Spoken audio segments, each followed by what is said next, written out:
ځینې وختونه په ژوند کې باید پر ځمکه ولویږي تر څو وګورې څوک درته لاس درکوي، څوک درنه ځي او څوک دې هماغسې تماشه کوي.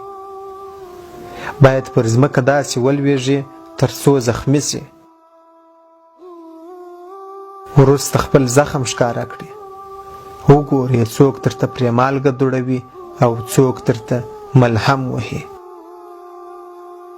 تر څو چې زخمي نسې نسې پوهېدلی چې خلک ستا سره کوم رنګه چلند کوي.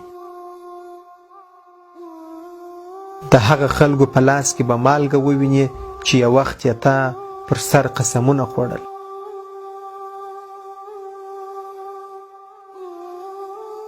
ځینې وخت د ژوند کولو څخه پر ځمکه لوېدل مهم دي تر څو پوه سې چې د کومو خلکو په منځ کې تا ژوند کاوه.